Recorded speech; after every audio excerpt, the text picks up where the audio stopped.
just how dominant IBM was. But in the 60s and 70s, they were everything. They were the hardware, the software, the networks. I mean, they just dominated. And then the mini-computer revolution came along in the 80s and started to eat away at IBM. And the mini-computers, it was DEC, Wang, Apollo, all the Sun Microsystems, all these little mini-computer guys dominated. And IBM started to fall away.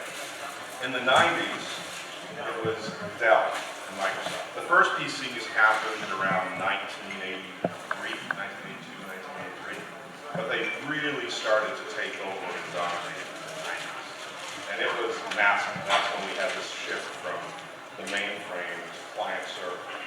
And in that platform shift, there were lots of companies, lots of startups that emerged that took over and really, really did well. Dell and Microsoft are two, but there are many others. In 2000, the web started to take over. And the web, again, took over everything. Client server became old hat, and now everything moved to the web. Another major platform. And in 2010, it's now mobile. Everything is going mobile. Now, the real mobile revolution started around 2007, but 2010 and beyond is where it's starting to dominate. So this is a chart that Mary Meeker from, she was at Morgan Stanley at the time that she did this. She's now at Klein Perkins. But this is a chart that she put together about platform shifts and how every time there's a shift, it's about 10 to 15 years apart and getting shorter.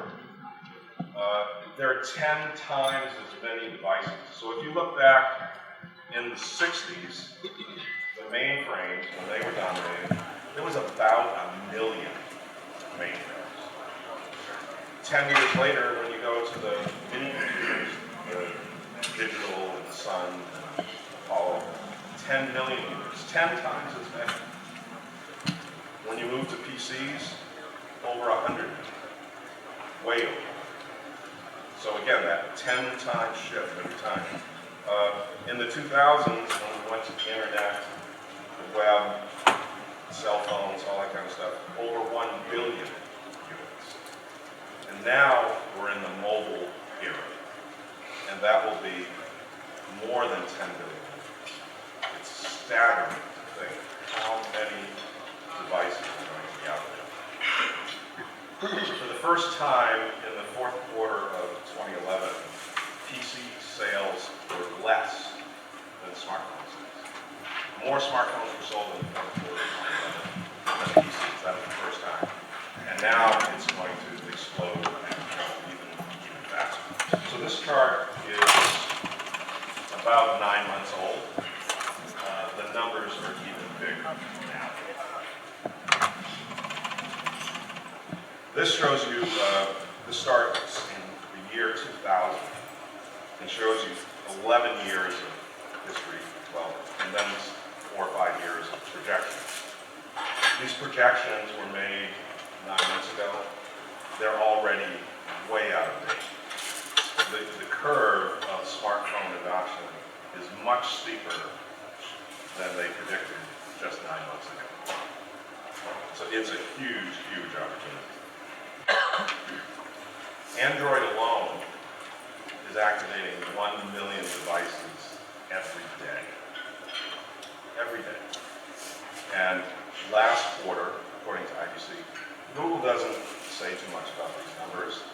So this is an IDC number.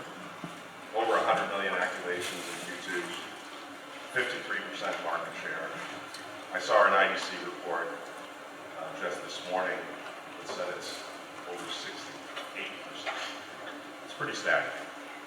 But Android is the open source kind of approach and is used everywhere, not just smartphones, but in all sorts of mobile devices. And it's being adopted everywhere. So get on the train. As big as this is, we're still very, very early when you compare how many smartphones there are to how many feature phones. So there's still a lot left to do. As big as it is now, there's still a lot more to come. Feature phones, 5.5 to 6 billion phones. There's a huge opportunity there. I want to go back to that for a minute. You've heard of the digital divide, right? That's the people who have computers, the people who don't, right? So there's this economic divide of people who have access to technology because they can afford a computer. And computers are expensive. So that digital divide has been pretty large in some areas of the world. It's getting smaller and smaller and smaller. And the reason is that a smartphone today is more powerful, has better access, and is far cheaper than a PC. So we're going to get to the point where everyone can afford a smartphone everywhere in the world, and that digital divide will close. Everyone will have access to the same information that we have. I think that's a pretty exciting development. We've been working on this for 20 years, and we're getting to the point now where there will be no digital divide. Everyone will have the access that we have. This is another sort of projection that compares smartphone sales to feature phone sales. Again, 9 months ago, and this is already out of date by quite a bit. This curve for smartphones is much steeper than is shown here.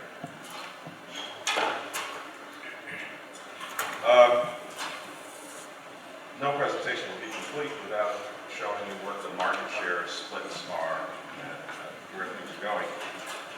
Again, I would remind you this chart, Henry Blodgett, a friend of mine from Business Insider, put this chart together 9 months ago.